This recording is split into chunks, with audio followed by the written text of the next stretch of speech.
जी, तो बच्चों, कैसे हैं आप? ठीक-ठाक हैं? इस चैनल से आपको बहुत सी ऐसी वीडियोज़ मिलती हैं जिससे आप इंग्लिश सीख सकते हैं, इंग्लिश को इम्प्रूव कर सकते हैं और अपने राइटिंग को, रीडिंग को बेहतर कर सकते हैं। सब लोगों की ख़्वाहिश होती है कि उनकी इंग्लिश बहुत अच्छी हो जाए और वो इंग्लिश फट-फट बोल भी सकें वगैरह-वगैरह।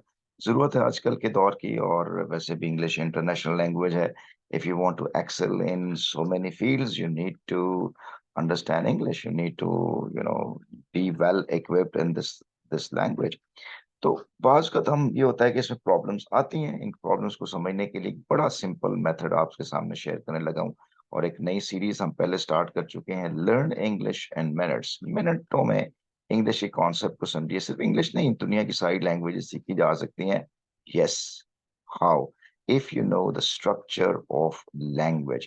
ये जो स्ट्रक्चर क्या होता है लैंग्वेज का? लैंग्वेज के स्ट्रक्चर से मुराद ये है कि हर वर्ड का एक नाम होगा, हर वर्ड का एक नाम होगा और उस वर्ड का एक फंक्शन होगा। वर्ड्स को जब सेंटेंस में रखा जाता है तो एक कंप्लीट एक ऑर्डर होता है।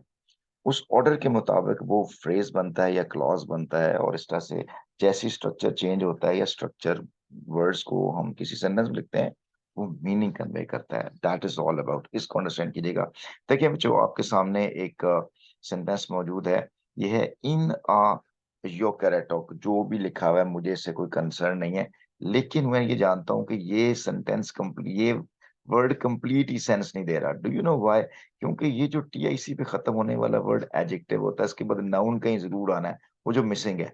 समझ रहे हैं ना बात को? तो मुझे पता चल गया और देखिए ये इन से स्टार्ट होने वाली हर जो ग्रुप ऑफ वर्ड होता है उसको फ्रेज़ प्रीपोज़िशन फ्रेज़ कहते हैं। प्रेपोज़िशन फ्रेज़ सब्जेक्ट कभी नहीं बनता और यहाँ पे देखिए हमारी मिस्टेक आ रही है इन यूकेरोटिक जो भी मर्ज़ी कह लें।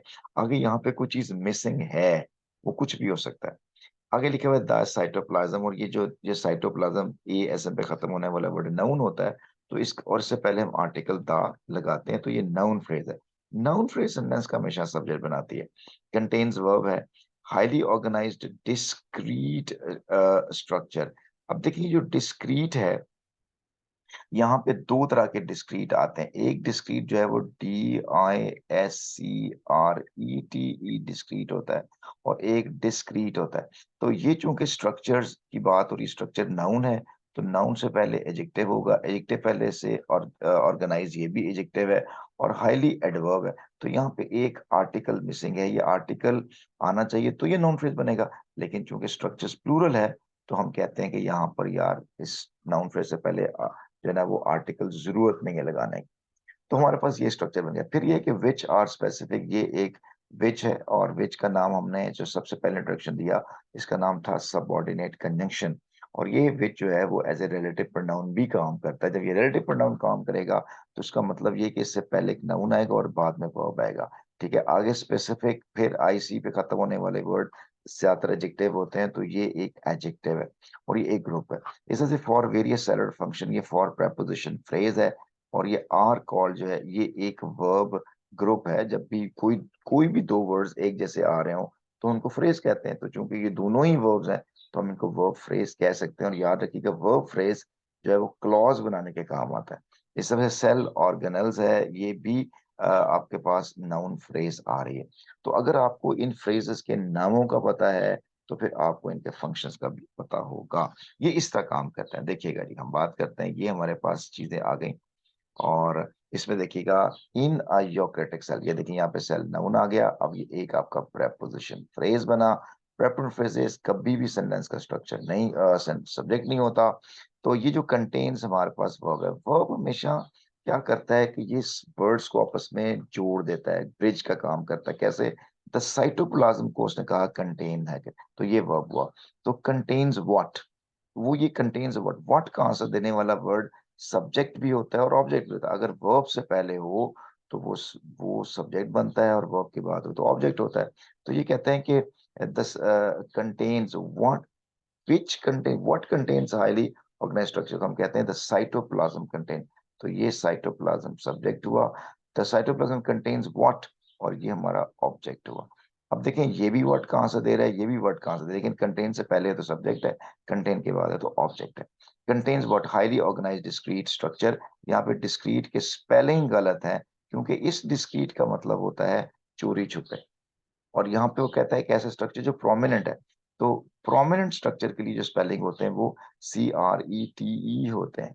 ठीक है, तो ये देखिए आपको वर्ड के लेवल से चीजों को अंडरस्टैंड कर रहे हैं। तो ये हमारे पास एक नाउन फ्रेज है, ये भी नाउन फ्रेज है, ये भी नाउन फ्रेज है, सब्जेक्ट के तौर पर काम कर रही है। ठीक है, अब विच आर स्पेसिफिक, ये रिलेटिव प्रोनाउन है क्योंकि विच से पहले क्या आ रहा है, स्ट्रक्चर, और आर देखिए वर्ब आ रहा है। Which are specific, specific adjective है। फॉर वेरियस सेलुलर फंक्शन, ये प्रेपोजिशन फ्रेज है। और प्रेपोजिशन फ्रेज फंक्शन के लिहाज से अगर नाउन को डिफाइन कर रही हो, नाउन को डिफाइन कर रही हो तो एडजेक्टिव फ्रेज बनती है। वर्ब या एडजेक्टिव को डिफाइन कर रही हो तो एडवर्ब फ्रेज बन जाती है। ठीक है, तो specific for various structure, specific चूंकि एडजेक्टिव था, एडजेक्टिव को डिफाइन कर रही है तो यही प्रेपोजिशन फ्रेज एडवर्ब फ्रेज के तौर पर काम करेगी। ठीक है, आर कॉल्ड वर्ब है, are called what cell organelles, ये आपका नाउन फ्रेज बन जाता है। ठीक है, तो इस तरह से आप सेंटेंस को एनालिसिस कर सकते हैं। और अगर ये इसको सिंथेसिस ऑफ स्ट्रक्चर भी कहते हैं, इसको अंडरस्टैंडिंग ऑफ सेंटेंस कहते हैं। If you know this kind of thing तो फिर आपको इंग्लिश आती है और इनके मीनिंग्स भी आपको आते हैं। तो जरूर बताइएगा कि ये इस तरह से सेंटेंस को ये कहता है फीती फीती कर देना, और फिर उसको समझना कि ये किसका वर्ब किसके साथ है, क्या चीजें क्या बना रही हैं। तो फिर मेरा ख्याल है कि चीजें आपको आसान हो जाएगी। जल्दी जल्दी से 4 कॉन्सेप्ट बेटा जी रिवाइज कर लें। जहां कहीं भी आपने इंग्लिश पढ़नी है, ये 4 कॉन्सेप्ट को ध्यान रखना है कि हर वर्ड का क्या होगा, एक नेम होगा और उसका फंक्शन होगा। ठीक है, जब वर्ड्स को ज्वाइन किया जाने लगेगा तो हमारे पास एक स्पेसिफिक ऑर्डर होना चाहिए। ये स्पेसिफिक ऑर्डर या फ्रेज बनाता है या क्लॉज बनाता है। फ्रेज विदाउट वर्ब होता है और क्लॉज जो है वो क्या बनाती है, फ्रेज में वर्ब होता है, फ्रेज या क्लॉज। दुनिया का हर क्लॉज सेंटेंस नहीं होता। सिर्फ कौन सा सेंटेंस बनता है जिसको कहते हैं कि वो वाली क्लॉज जो इंडिपेंडेंट होती है। इंडिपेंडेंट क्लॉज ही सेंटेंस बनाती है। और ये सेंटेंस की फिर टाइप्स कौन सी हैं, ये 4 थिंग्स बेटा जी अगर आपको अच्छी तरह से आती हैं, इम्प्लीमेंट करना आता है, तो देखिए आपको सारी अंग्रेजी आती है और आपको इसका जो है ना वो सारा प्रोसेस भी आपको आता है। ठीक है, जरूर बताइएगा कि ये बातें आपके लिए कितनी वैल्यूएबल थी और आपने इनमें से क्या सीखा। ठीक है जी, और ये शेयरिंग केयरिंग ही से चीजें आपको क्लियर होती। अपना बहुत ख्याल